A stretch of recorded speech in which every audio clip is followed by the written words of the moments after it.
నమస్కారం. గత 5 సంవత్సరాల పరిపాలన మనందరం కూడా చూసాం.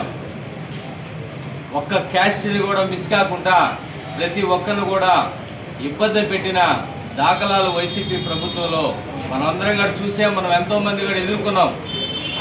కానీ సూలూరుపేట నియోజకవర్గంలో సూలూరుపేట మహిళా ఎమ్మెల్యే అయినటువంటి నెలవల విజయశ్రీ గారు వచ్చిన తర్వాత మన కాన్స్టిట్యున్సీ ఏ విధంగా అభివృద్ధి చేస్తుంది, నిధులు ఏ విధంగా తెచ్చి అభివృద్ధి కార్యక్రమాలు ఏ విధంగా పాల్గొంటుంది అంటే మనం బిజీ అయిపోయాం.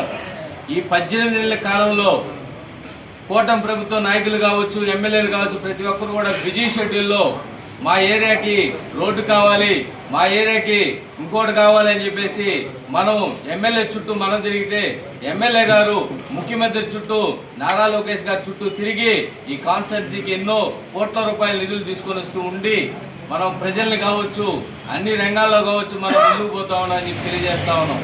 కానీ నీచమైన వైసీపీ నాయకులు ఇక్కడ నుండి దళితులనే టార్గెట్ చేసుకొని, దళిత ఎంప్లాయీస్నే టార్గెట్ చేసుకొని ఈరోజు వాళ్ళకి ఎవరు అడ్డం వస్తే వారిని ఏసీబీ కావచ్చు ఈ విధమైనటువంటి చర్యలు చేస్తున్నా, తప్పుడు కేసులు పెట్టిస్తున్నా ఈ వైఎస్ఆర్సీపీ నాయకులకి మేము ఒకటే చెప్తా ఉన్నాం.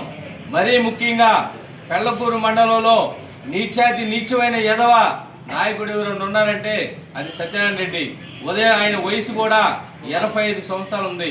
అయినా కానీ ఒక దళిత సిఐ గారు ఈరోజు ఆయన ఎక్కడ పనిచేసినా కానీ ఇంత మెమో కూడా తీసుకోలేదు. నిజాయితీగా పనిచేశాడు. నాయుడుపేట పట్టణంలో గంజాయి విచ్చలవిడిగా ఉంటే గంజాయి నరికెట్టినాడు.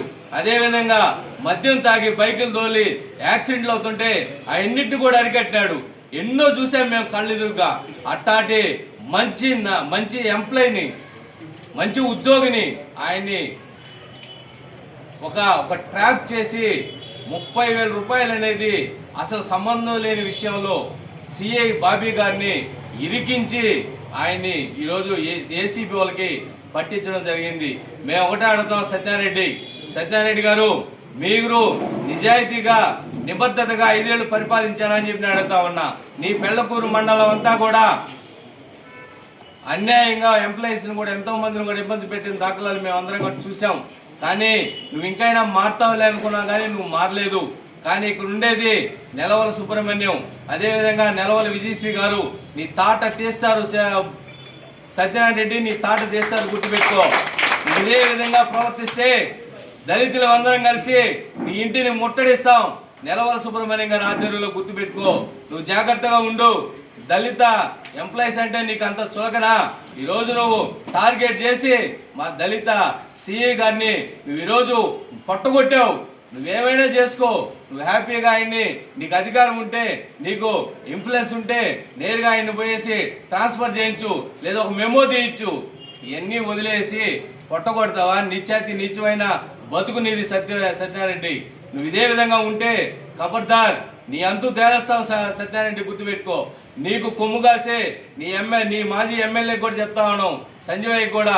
ఇట్లాంటి నాయకులను వెనక పెట్టుకొని నువ్వు 60,000 ఉండే మెజార్టీని 30,000 తీసుకొని నీచంగా ఓడిపోయావు. నువ్వు రానున్న రోజుల్లో కూడా వైసీపీ నీకు టికెట్ ఇవ్వదు, గుర్తుపెట్టుకొని వైఎస్ఆర్సీపీ నాయకులు ఇంకనన్నా జాగ్రత్తగా ఉండమని చెప్పి తెలియజేస్తా ఉన్నాం.